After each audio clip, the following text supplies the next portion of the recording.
வணக்கம். இது வந்து அருள்மிகு குளஞ்சியப்பர் டெம்பிள், மணவாளநல்லூர். விருத்தாச்சலத்துலேருந்து 3 கிலோமீட்டர் தூரத்தில் இருக்குது. சுவாமியோட பேர் குளஞ்சியப்பர். சுவாமி வந்து சுயம்பு முருகன், பூமியிலே தானாக தோன்றின சுயம்பு மூர்த்தி.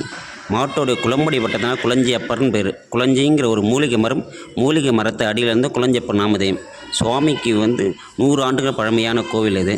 இங்கே வந்து இந்த பிராது சீட்டு எழுதி கட்டுறன்னு விசேஷம். நம்ம கோரிக்கை என்னவோ சுவாமிக்கு எழுத்து மூலமாக தெரிவிக்கணும். இப்பொழுது இங்கே அந்த ஆஃபீஸில் போனீங்கன்னா ஃபார்ம் தருவாங்க. அதில் வாங்கி நம்மளோட அட்ரஸ் எழுதி நமக்கு என்ன பிரார்த்தனை வேண்டுதல் அப்படிங்கிறத எழுதணும். எழுதிட்டு இங்கே சுவாமிகிட்ட வச்சு பூஜை பண்ணிவிட்டு, இங்கே முனீஸ்வரர் சன்னதி வேல் இருக்குது. அந்த வேலில் அந்த சீட்டை வேண்டுதலை பிரார்த்தனையை கட்டிட்டோன்னா 90 நாள் 3 மாதத்துக்குள்ளே நம்ம வேண்டுதல் நிவர்த்தி ஆகும். மறுபடியும் வந்து அந்த சீட்டை வந்து வாபஸ்ன்னு சொல்லிட்டு மறுபடியும் வந்து இந்த தேதியில் உங்கள்கிட்ட சுவாமிகிட்ட இந்த மனு வச்சுருந்தேன், இந்த மனு வேண்டுதலை எனக்கு முடிச்சது சுவாமிக்கு நன்றின்னு சொல்லிட்டு லெட்டரை கேன்சல் பண்ணும். இதான் அந்த கோவிலுடைய விசேஷமே.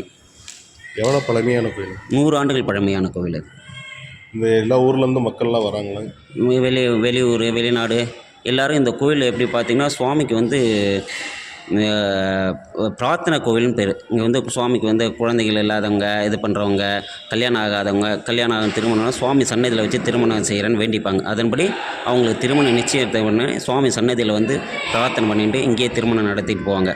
அதேமாதிரி குழந்தை பேர் இல்லாதவங்க குழந்தை பிறந்தவுடனே சுவாமி இங்கே சன்னதியில் வச்சு காப்பிடுறன்னு சொல்லிட்டு குழந்தைய கொண்டாந்து இங்கே வச்சு சுவாமிகிட்ட பூஜை பண்ணிவிட்டு அங்கே வெளியே உட்கார காப்பிடுற விசேஷம் இந்த கோயிலில் சிறப்பாக நடைபெறும். எந்த மாதத்தில் இங்கே ரொம்ப விசேஷம்? பங்குனி மாதம் 10 நாள் பிரம்மோற்சவம். பங்குனி உத்திரத்தன்னைக்கு 10 நாள் பிரம்மோற்சவ திருவிழா நடக்கும். அதனால் மாதத்தில் கிருத்திகை, சஷ்டி இந்த மாதிரி நாளில் விசேஷமாக இருக்கும். கோவில் வந்து காலையில் 6லேருந்து இரவு 8 மணி வரைக்கும் திறந்துருக்கும். மத்தியானம் நட சாத்த மாட்டோம், ஃபுல் டைம் திறந்தே இருக்கும். ஓ, காலையில் ஓப்பன் பண்ணால் ஈவினிங்? ஆமாம், காலையில் 6 மணிக்கு நடை திறந்தாங்கன்னா நைட்டு 8 மணிக்கு தான் நடை க்ளோஸ் பண்ணுவாங்க. ஃபுல் டைம் திறந்தே இருக்கும். ரொம்ப சந்தோஷம். ஓகே, நன்றி.